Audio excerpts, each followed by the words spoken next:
नमस्कार दोस्तों, मैं हूं निशांत केसरी। ज्ञान ज्योति क्लासेस में आपका हार्दिक स्वागत है। दोस्तों, ये वीडियो विशेष रूप से सीटेट पेपर 1 से संबंधित है। इस वीडियो में हम लोग बाल विकास शिक्षा शास्त्र के 30 प्रश्नों को हल करेंगे और यह 30 प्रश्न जो होगा प्रीवियस ईयर का होगा। केंद्रीय शिक्षक पात्रता परीक्षा 2011 के प्रश्न पत्रों को हम लोग देखते हैं। यह प्रश्न पत्र 1 है जो कक्षा 1 से 5 के लिए होती है। तो आइए दोस्तों, हम लोग पहला प्रश्न की तरफ ध्यान दे दें। पहला प्रश्न क्या है?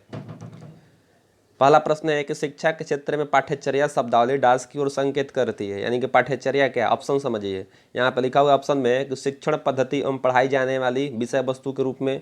दूसरा ऑप्शन में है कि विद्यालय का संपूर्ण कार्यक्रम जिसमें विद्यार्थी प्रतिदिन अनुभव प्राप्त करते हैं।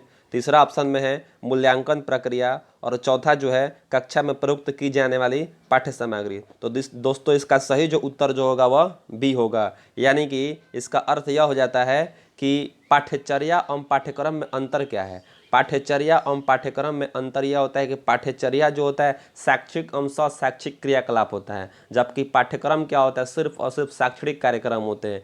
विद्यालय के अंतर्गत विषय वस्तु के अलावा देखिए कि विभिन्न प्रकार के जो एक्स्ट्रा एक्टिविटीज़ जो होते हैं उसको भी कराया जाता है, खिलाया जाता है। तो इस प्रकार उसको हम पाठ्यचर्या कहते हैं। तो इसमें संपूर्ण कार्यक्रम होता है। अगला प्रश्न हम लोग देखेंगे।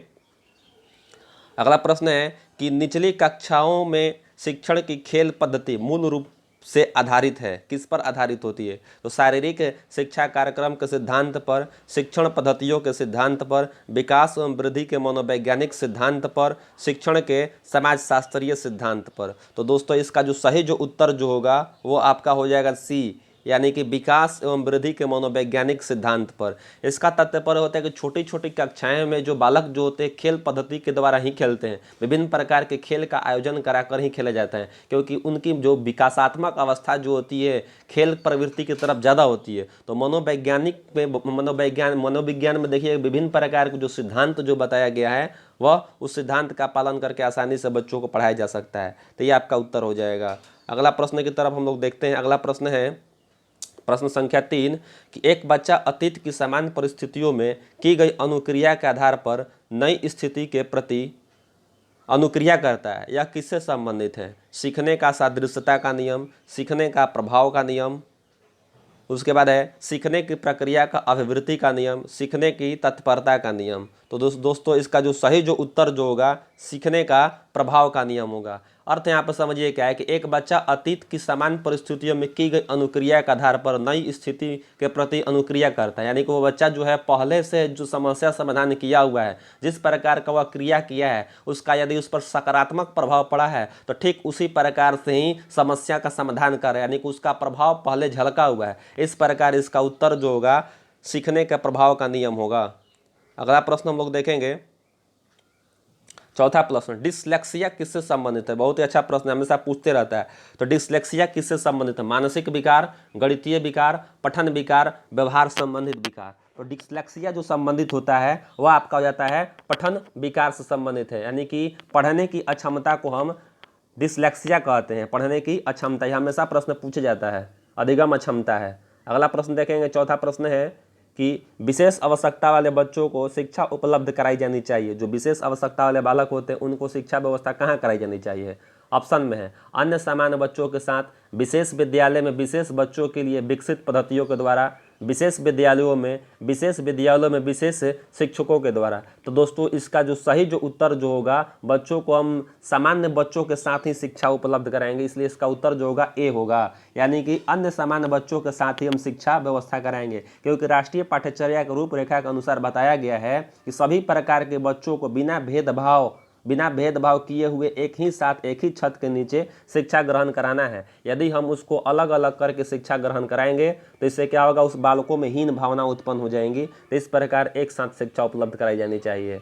अगला प्रश्न है प्रश्न संख्या 6 कि आकलन को उपयोगी और रोचक प्रक्रिया बनाने के लिए डैश के लिए प्रति हमें सचेत होना चाहिए। यानी कि हमारा आकलन और भी उपयोगी एवं रोचक हो इसके लिए क्या करना चाहिए? ऑप्शन में है कि अलग अलग विद्यार्थियों में तुलना करना, विद्यार्थियों को बुद्धिमान या औसत शिक्षार्थी की उपाधि देना, शैक्षिक एवं शैक्षिक क्षेत्रों में विद्यार्थी के सीखने के बारे में जानकारी प्राप्त करने के लिए विविध तरीकों का उपयोग करना, प्रतिपुष्टि यानी कि फीडबैक देने के लिए तकनीकी भाषा का प्रयोग करना। यहाँ पे देखिए लिखा हुआ है सचेत होना। सचेत होना माने वैसा हम काम नहीं करेंगे, तो क्या हमें नहीं करना है? विद्यार्थियों को, इसका उत्तर जो हो जाएगा बी हो जाएगा कि विद्यार्थियों को बुद्धिमान या औसत विद्यार्थी की उपाधि करना। आप विद्यालय में कक्षा कक्ष में ऐसा नहीं कर सकते हैं कि ये बालक बुद्धिमान है, ये बालक कह सकते औसत से कम है, ये मंद बुद्धि के बालक है। इस प्रकार का यदि हम विभेदीकरण करते हैं तो बालकों पर इसका नकारात्मक प्रभाव पड़ेगा, भेदभाव स्थिति उत्पन्न हो सकती है जिसका बालक पर कुप्रभाव पड़ सकता है।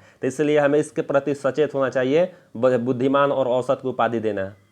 अगला प्रश्न है, 7वां प्रश्न है, डैश डैश डैश प्रतिभाशाली होने का संकेत नहीं है। यानी कि यहाँ पे जो प्रतिभाशाली बालक जो होते हैं उसके लिए निम्न में से कौन सी विशेषता नहीं है? पहला ऑप्शन में सृजनात्मक विचार, दूसरा है दूसरों के साथ झगड़ना, तीसरा ऑप्शन में है कि अभिव्यक्ति में नवीनता, और चौथा है जिज्ञासा। तो इसमें से कौन सा प्रतिभाशाली विद्यार्थी होने का संकेत नहीं है? तो प्रतिभाशाली बालक का संकेत न होना यानी कि जो ऑप्शन बी जो होगा, बी दूसरों के साथ झगड़ना, ये नहीं होगा।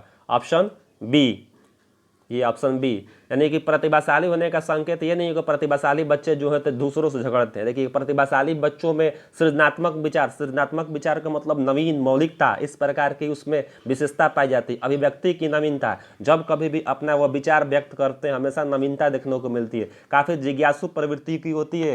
ये प्रतिभाशाली बालक जो होते हैं इनकी IQ 140 से ऊपर होती है। तो इस प्रकार के गुण बालकों में पाई जाती है। दूसरों के साथ झगड़ना ये प्रतिभाशाली होने का संकेत नहीं है। अगला प्रश्न हम लोग देखेंगे, प्रश्न संख्या 8।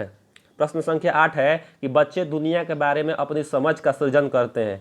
यह निम्न में से यह किसका श्रेय दिया जाता है? यानी कि यह कथन किसका है? बच्चे दुनिया के बारे में अपनी समझ का सृजन करते हैं। ऑप्शन में है पियाजे, पॉलाव, कोहलबर्ग और स्किनर। 4 मनोवैज्ञानिक है। तो इन्होंने इस कथन के बारे में किसने बताया था कि बच्चे दुनिया के बारे में अपनी समझ का सृजन करते हैं? तो दोस्तों इसका जो सही जो उत्तर जो होगा जीन पियाजे होगा। जीन पियाजे ने ही बताया है कि बच्चे दुनिया के बारे में अपनी समझ का सृजन करते हैं। यानी कि अर्थ यह है कि बालक धीरे धीरे जैसे इसकी विकासात्मक अवस्थाएं बढ़ती जाती है बालक अपने ज्ञान का सृजन करते चले जाते हैं। इस प्रकार जीन पियाजे ने विकास की कह सकते हैं 4 अवस्थाओं का वर्णन किया है। इंद्रिय जनित गामक अवस्था जो जन्म से 2 वर्षों के लिए होती है। दूसरा जो होता है पूर्व संक्रियात्मक अवस्था 2 वर्ष से 7 वर्षों के लिए होती है। उसके बाद मूर्त संक्रियात्मक अवस्था 7 से 11 वर्षों के लिए होती है। और अमूर्त संक्रियात्मक अवस्था 11 वर्ष से किशोरावस्था तक के अवस्था में होती है। तो इस प्रकार ये इस जीन पियाजे महोदय के द्वारा बताया गया था।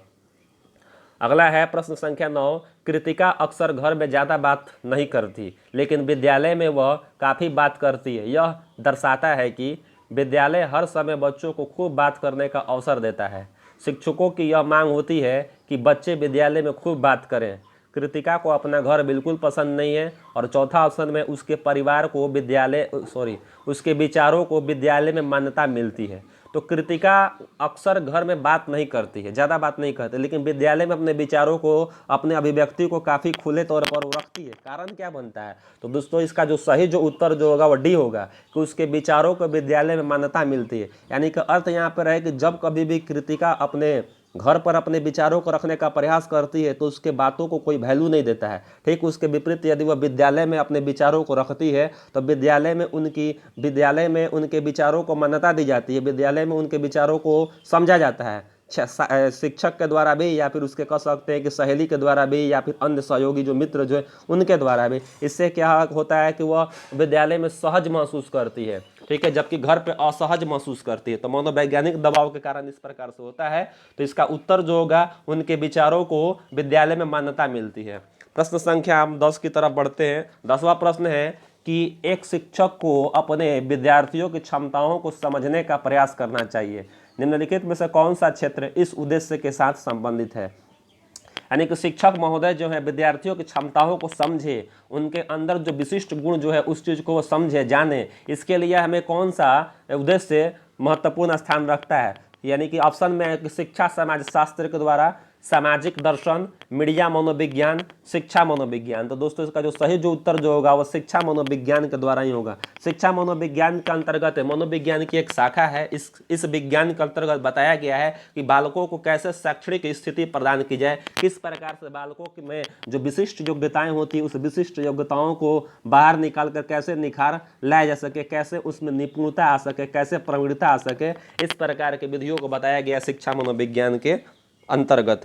अगला प्रश्न हम लोग देखेंगे, प्रश्न संख्या 11 है कि सीखने की प्रक्रिया में अभिप्रेरणा क्या है, मोटिवेशन क्या है। मोटिवेशन देखिए ऑप्शन दिया हुआ कि शिक्षार्थियों के स्मरण शक्ति को पैना बनाती है, पिछले सीखे हुए को नए अधिगम से अलग करती है, शिक्षार्थियों को एक दिशा में सोचने योग्य बनाती है, शिक्षार्थियों में सीखने के प्रति रुचि का विकास करती है। देखिए एक अभिप्रेरणा, मोटिवेशन जो होता है, किसी को भी जब हम अभिप्रेरित करते हैं तो वह कार्य के प्रति उसके अंदर रुचि जागृत होती है। अतः जो इसका उत्तर जो होगा डी होगा कि विद्यार्थियों में सीखने के प्रति रुचि का विकास करती है। अभिप्रेरणा, अभिप्रेरित होकर ही हम कोई कार्य करते हैं। यह भी दो प्रकार के होते हैं, अभिप्रेरणा दो प्रकार के, एक होता है कि आत्म अभिप्रेरित, स्व अभिप्रेरित खुद से, और एक होता है बाह्य आंतरिक अभिप्रेरणा और बाह्य अभिप्रेरणा। आंतरिक अभिप्रेरणा का मतलब होता है खुद से अपने अंदर से ही किसी कार्य के प्रति रुचि जागृत करना, और बाह्य अभिप्रेरणा का मतलब होता है कि किसी अन्य व्यक्ति के, यदि किसी अन्य व्यक्ति आपसे कहा यह कार्य करने के लिए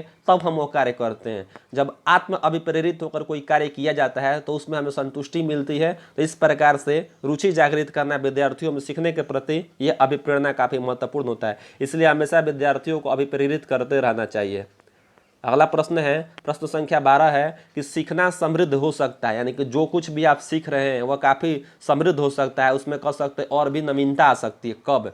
ऑप्शन में है यदि वास्तविक दुनिया से उदाहरण को कक्षा में लाया जाए जिससे विद्यार्थी एक दूसरे से अंतः क्रिया करें और शिक्षक उस प्रक्रिया को सुगम बने, पहला ऑप्शन था। दूसरा ऑप्शन में है कक्षा में अधिक से अधिक शिक्षण सामग्री का उपयोग किया जाए, विभिन्न प्रकार के व्याख्यान एवं स्पष्टीकरण का प्रयोग करें, कक्षा में आवधिक परीक्षाओं पर अपेक्षित ध्यान दिया जाए। तो दोस्तों इसका जो सही जो उत्तर जो होगा वो ए होगा कि वास्तविक दुनिया से उदाहरणों को कक्षा में लाया जाए। यानी कि जब कभी भी हम अध्ययन अध्यापन कराते हैं तो उसमें करना क्या है कि जब कभी भी हमें उदाहरण प्रस्तुत करना है तो अपने आसपास के परिवेश से उदाहरण को हम लेकर आएंगे, जिससे कि बालक उस उदाहरण से संबंधित जानकारी रखते भी होंगे, समझते भी हैं। ठीक है, इससे क्या होगा, उनका जो सीखना जो होगा काफ़ी समृद्ध होगा। उस उदाहरणों से वह अंतः क्रिया करेंगे, तत्पश्चात होगा क्या, शिक्षक उस प्रक्रिया को काफ़ी सरल एवं सुगम बना सकते हैं, इससे उनका सीखना काफ़ी समृद्ध हो सकता है। प्रश्न संख्या 13 देखेंगे। प्रश्न संख्या 13 है कि निम्न में से कौन से कथन को सीखने की प्रक्रिया की विशेषता नहीं मानना चाहिए, यानी कि सीखने की प्रक्रिया, अधिगम करने की प्रक्रिया की विशेषता नहीं है। शैक्षिक संस्थान ही एकमात्र स्थान है जहां अधिगम प्राप्त होता है। दूसरा ऑप्शन में सीखना एक व्यापक प्रक्रिया है। सी ऑप्शन है सीखना लक्ष्योन्मुखी होता है। डी ऑप्शन में है अन अधिगम भी सीखने की एक प्रक्रिया होती है। तो दोस्तों इसका जो सही जो उत्तर जो होगा वह हो जाएगा ए, यानी कि शैक्षिक संस्थान ही एकमात्र स्थान है जहाँ पे अधिगम प्राप्त होता है। ये बिल्कुल गलत है, ये शैक्षिक संस्थान में नहीं, चूँकि देखिएगा बालक हो या फिर कोई भी व्यक्ति हो, हर जगह हर स्थान हर समय सीखते रहता है। वह सीखना दो तरह से हो सकता है, शिक्षा हम दो तरह से लेते हैं, औपचारिक शिक्षा हम अनौपचारिक रूप से सीखना। तो यहाँ पे यदि ऑप्शन ए की तरफ अगर ध्यान दिया जाए तो लिखा हुआ है शैक्षिक संस्थान ही एकमात्र। ऐसा क्या होता है क्या कि सिर्फ और सिर्फ हम लोग औपचारिक रूप से शिक्षा ग्रहण करते? नहीं, ये गलत है। सभी प्रकार के हम शिक्षा प्राप्त करते हैं, चाहे वो औपचारिक हो या अनौपचारिक हो। तो सीखना हर जगह पाई जाती है, हर प्रकार से हम सीख सकते हैं, ये उसके लिए नहीं। अब देखिए यहाँ पे सीखना एक व्यापक प्रक्रिया, बिल्कुल सही है, सीखना एक व्यापक प्रक्रिया है। व्यापक मतलब विविध रूप से हम इस चीज़ को सीखते हैं, समझते हैं।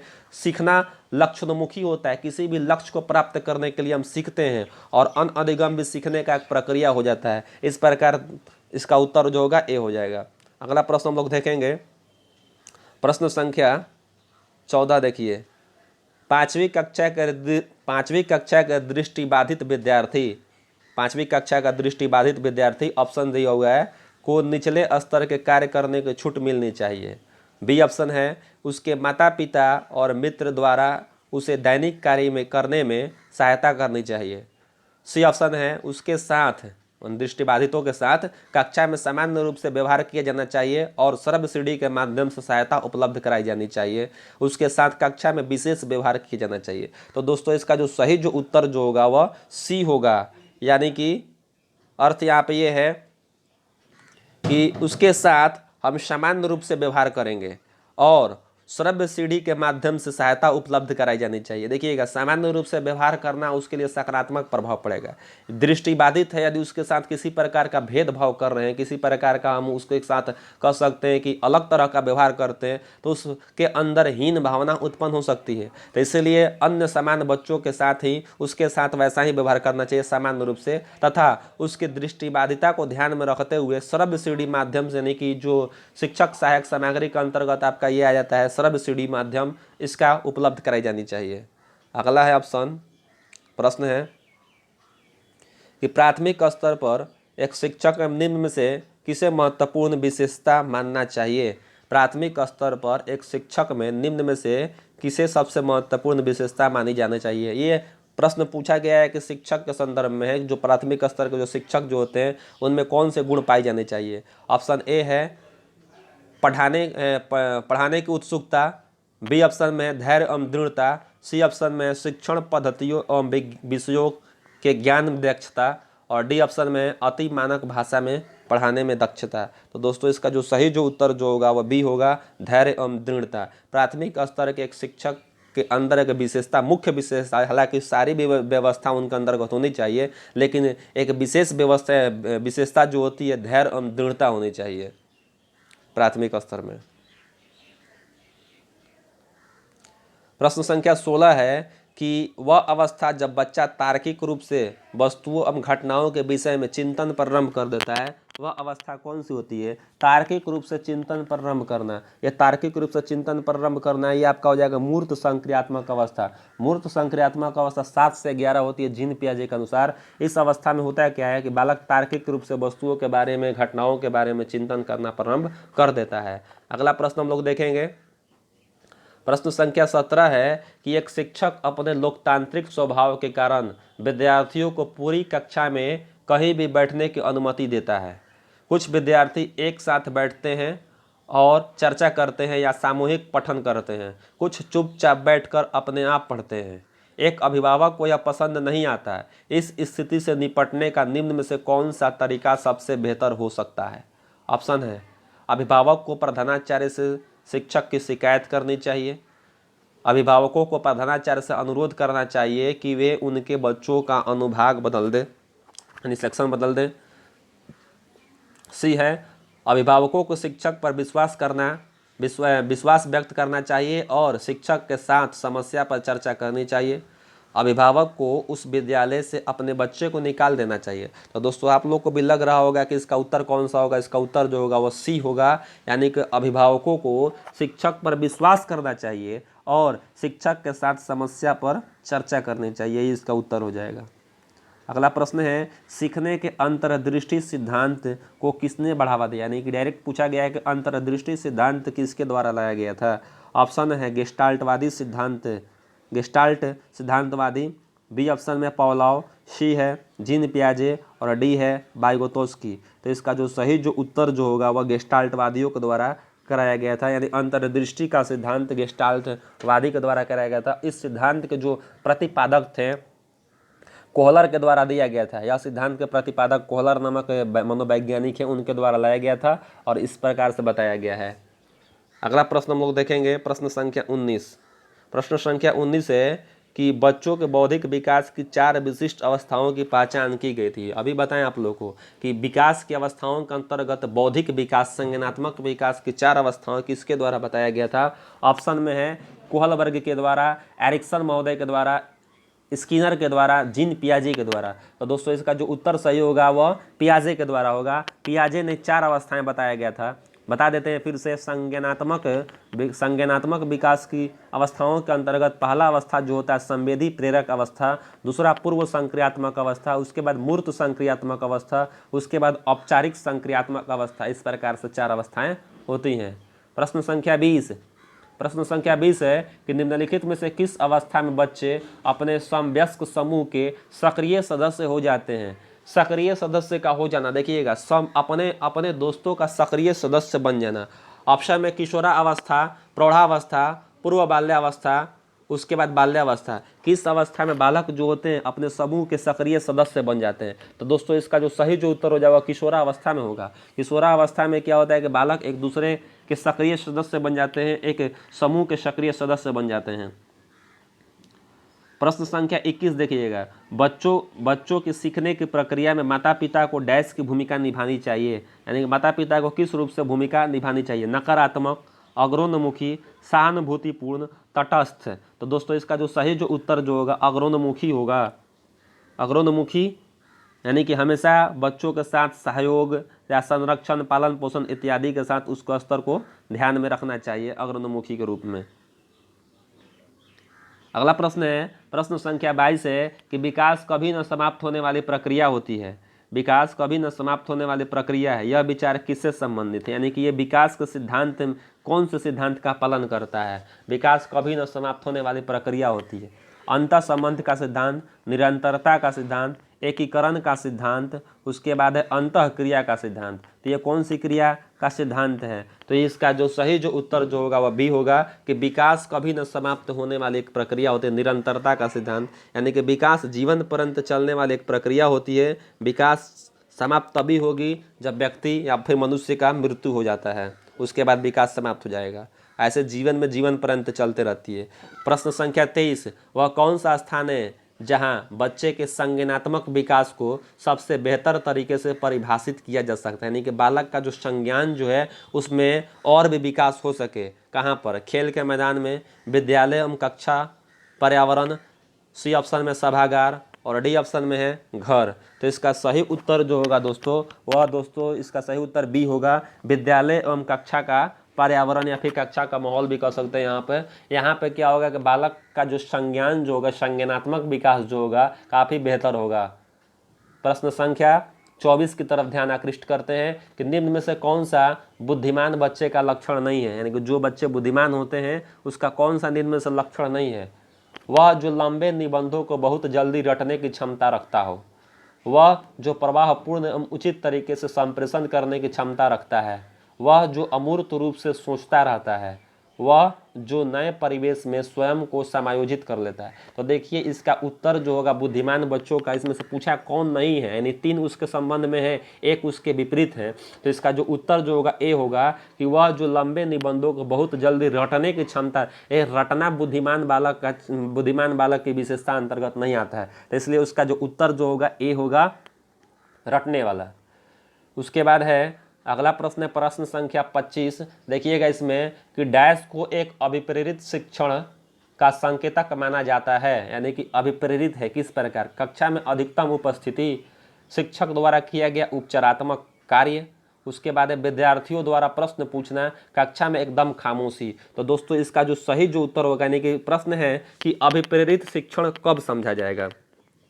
यदि छात्र या विद्यार्थी द्वारा प्रश्न पूछना, यानी मान लीजिए आप पढ़ा रहे हैं, अध्ययन अध्यापन का कार्य चल रहा है, तो उस परिस्थिति के अनुसार यदि विद्यार्थी प्रश्न पूछते हैं, छात्र प्रश्न पूछते हैं, तो इसका मतलब ये होता है कि छात्र आंतरिक रूप से अभिप्रेरित है और भी जानने के लिए। तो इससे क्या होता है ना कि अभिप्रेरित कक्ष मानी जाती है, अभिप्रेरित शिक्षण मानी जाती है। अगला प्रश्न है प्रश्न संख्या 26 कि निम्न में से कौन सा बच्चे की सामाजिक मनोवैज्ञानिक आवश्यकताओं के साथ संबंधित नहीं है? सामाजिक मनोवैज्ञानिक आवश्यकताओं के साथ संबंधित नहीं है। तो यहाँ पे देखिएगा सामाजिक मनोवैज्ञानिक आवश्यकता यहाँ पे संबंधित नहीं है। सामाजिक अनुमोदन एवं सराहना की आवश्यकता, समाज से जो संबंधित हो वो उसको देखना है। यहाँ पे कह रहा है कि सामाजिक मनोवैज्ञानिक आवश्यकताओं से संबंधित न हो, 3 तो होगा, 1 नहीं होगा। तो देखेंगे पहला ऑप्शन फिर से कि सामाजिक अनुमोदन अथवा सराहना की आवश्यकता, संवेगात्मक सुरक्षा की आवश्यकता, शरीर से अपशिष्ट पदार्थों का नियमित रूप से बाहर निकलना, सानिध्य यानी कि संगति की आवश्यकता। तो दोस्तों इसका जो सही जो उत्तर जो होगा वो सी होगा, यानी कि ये जो है सामाजिक मनोवैज्ञानिक आवश्यकताओं के साथ संबंधित नहीं है, ये शारीरिक आवश्यकताओं से संबंधित है। जबकि प्रश्न पूछा गया था सामाजिक मनोवैज्ञानिक अवस्था, तो ये ए, बी और डी जो है सामाजिक मनोवैज्ञानिक आवश्यकताओं के साथ संबंधित है, जबकि सी जो है सामाजिक मनोवैज्ञानिक आवश्यकताओं से संबंधित नहीं है, ये शारीरिक आवश्यकताओं से संबंधित है। प्रश्न संख्या 27, मन का मानचित्रण संबंधित है, यानी कि प्रश्न है मन का मानचित्रण क्या है। ऑप्शन में है बोध यानी कि समझ बढ़ाने की तकनीकी से, साहसिक कार्यों में क्रिया योजना से, सी ऑप्शन है मन का चित्र बनाने से, डी ऑप्शन है कि मन की क्रियाशीलता पर अनुसंधान से। तो दोस्तों इसका जो सही जो उत्तर जो होगा वह डी होगा, मन की क्रियाशीलता पर अनुसंधान से। इसका तात्पर्य ये होता है कि अतः किसी भी कार्य को पूरा करने से पूर्व उस कार्य की पूरी रूपरेखा मन में ही कर लेना है। यानी कि कोई भी हम जब कार्य करते हैं तो उस कार्य को करने से पहले क्या करते हैं, अपने मन में एक विचार उत्पन्न करते हैं किस प्रकार से ये कार्य करना है, यही मन का मानचित्रण कहलाता है। प्रश्न संख्या हम 28 की तरफ देखते हैं। प्रश्न संख्या 28 है कि विशेष रूप से प्राथमिक स्तर पर विद्यार्थियों को सीखने संबंधित समस्याओं को संबोधित करने का सबसे बेहतर तरीका क्या है। जो प्राथमिक स्तर पर विद्यार्थी होते हैं, सीखने संबंधित समस्याओं को संबोधित करने का बेहतर तरीका क्या है। अक्षमता के अनुरूप विभिन्न शिक्षण पद्धतियों का प्रयोग करना, महंगी और चमकदार सहायक सामग्री का प्रयोग करना, सी ऑप्शन में है सरल और रोचक पाठ्य पुस्तकों का प्रयोग करना, और डी ऑप्शन में कहानी कथन पद्धति का प्रयोग करना। तो दोस्तों इसका जो सही जो उत्तर जो होगा वह ए होगा, अक्षमता का अनुरूप विभिन्न शिक्षण पद्धतियों का प्रयोग कर। देखिए शिक्षण पद्धति का यदि प्रयोग हम करते हैं प्राथमिक स्तर पर तो बच्चों को सिखाने के संबंधित ये आपका बेहतर तरीका हो सकता है कि शिक्षण पद्धतियाँ से ही बालक का समस्या समाधान किया जा सकता है। प्रश्न संख्या 19 है। प्रश्न संख्या 19 है कि जीन पियाजे के अनुसार निम्नलिखित में से कौन सी अवस्था में बच्चा अमूर्त संकल्पनाओं के विषय में तार्किक चिंतन आरंभ कर देता है। अमूर्त चिंतन के बारे में ये सोचना समझना कर देता है। तो ये जीन पियाजे के अनुसार ऑप्शन से बताना है कि मूर्त संक्रियात्मक अवस्था 7 से 11 वर्ष की होती है, औपचारिक संक्रियात्मक अवस्था 11 वर्ष से ऊपर, संवेदी प्रेरक अवस्था जन्म से 2 वर्ष, पूर्व संक्रियात्मक अवस्था 2 से 7 वर्ष। तो इसका उत्तर जो होगा औपचारिक संक्रियात्मक अवस्था होगा, यानी कि बी उत्तर होगा इसका। औपचारिक संक्रियात्मक अवस्था में इसमें क्या होता है, बालक अमूर्त रूप से चिंतन करता है और विभिन्न प्रकार के इसमें कल्पना शक्ति का भी विकास होने लगता है, तार्किक चिंतन प्रारंभ करता है। प्रश्न संख्या 30 कि निम्न में से कौन सा शिक्षार्थियों में सृजनात्मकता का पोषण करता है। सृजनात्मकता यानी सृजनशील बालक के संबंध में यहाँ पर बताना है। ऑप्शन में है कि अच्छी शिक्षा के व्यवहारिक मूल्यों के लिए विद्यार्थियों का शिक्षण, प्रत्येक विद्यार्थी की अंतर्जात प्रतिभाओं का पोषण करने एवं प्रश्न करने के अवसर उपलब्ध कराना, विद्यालयी जीवन के प्रारंभ में उपलब्धियों के लक्ष्य पर बल देना, सी और उसके बाद डी है कि परीक्षा में अच्छे अंकों के लिए विद्यार्थियों को कोचिंग करना। तो दोस्तों जो इसका सही जो उत्तर जो होगा वह बी होगा, यानी कि प्रत्येक विद्यार्थी के अंतर्जात प्रतिभा होगा, यानी कि हर विद्यार्थी के अंदर जो प्रतिभा जो होती है उस प्रतिभाओं को निखार लाने के लिए विभिन्न प्रकार के क्रियात्मक कार्य करना चाहिए और प्रश्न पूछने का हमेशा अवसर उपलब्ध कराई जानी चाहिए, जिससे कि सृजनात्मक विद्यार्थी जो है उनके प्रतिभा को, उनके सृजनशील गुणों को और भी पोषण किया जा सके। तो इस प्रकार हम लोगों ने बाल विकास के 30 प्रश्नों को हल किए और ये जो प्रश्न जो था सीटेट 2011 का प्रश्न थे।